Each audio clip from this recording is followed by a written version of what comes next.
Friends, we will now continue chapter 1 of class 7 history. In the period that we are studying, the rulers used to gain control over vast lands and extended their empire.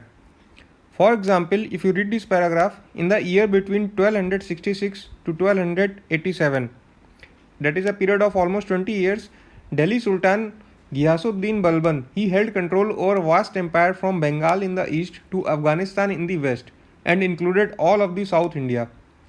We know this from a Sanskrit Prashasti of the ruler. We have read about Prashastis in the class 6th. Now friends, why rulers kept claiming to have control over different parts of the subcontinent? Kings of Mahajanpads, they built forts as there was a fear of attacks. Hence rulers and kings, they wanted to establish their supremacy over as many areas they can get under their control. The other reasons were big armies for which resources were required like land, food and equipments. Now friends, you will encounter this word in your book, pan-regional empire. What does it means? Now, by year 700, many regions, they already possessed distinct geographical dimensions. They had their own language and culture, and they were also associated with the specific ruling dynasties. Due to such vast diversity, there was conflict between these states. Okay, so the term pan-regional empire means the empires which were spanning such diverse regions covering large areas. For example, the dynasties of Cholas, Khaljis, Tughlaqs, and Mughals. Also notice that not all these empires were equally stable or successful. Friends, now we will study the major developments in the field of religion. Friends, the 1000 years of history that we are exploring, it witnessed the major developments in religious traditions. First, we will learn about this word collective belief. As we have learned that many regions were having their own culture and local groups and communities on religion basis, it also formed. So this led to the people following collective belief in religion. Meaning, whatever was taught by local groups, people started believing them. As the society changed, people beliefs also changed, based on social and economic reorganization of local communities. Friends, other changes in Hinduism like the worship of new deities, construction of temples by royalty, that is kings, and the growing importance of the priests as dominant groups in the society because of their language of Sanskrit. Another development was the emergence of patrons. A patron is an influential, wealthy individual who supports another person, an artist, craftsperson, learned man, or a noble. Okay, and why does he do this? Because he is used to search for the prestige.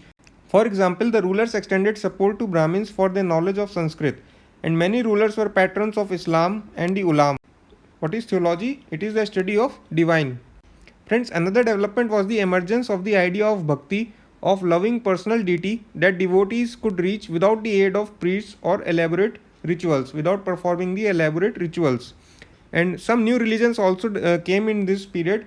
For example, the Holy Quran, that is the holy book of Muslims, it was brought to India in the 7th century.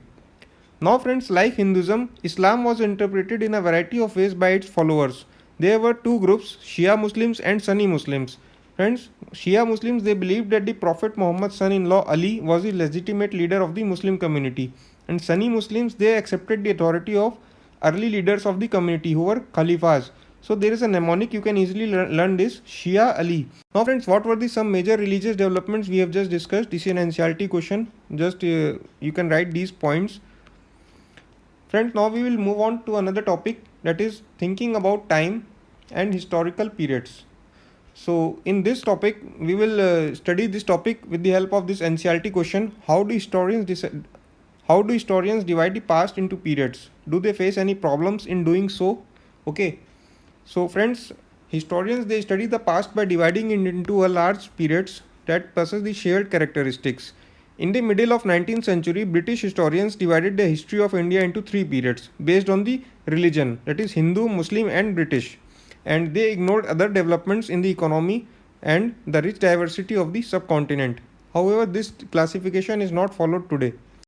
Today, historians, they look for the economic and social factors that divide the past. For example, we have read in class 6 that early societies included hunter-gatherers, early farmers, people living in towns and villages, and early empires and kingdoms like Mahajanpads, Magad Empire. We have read this.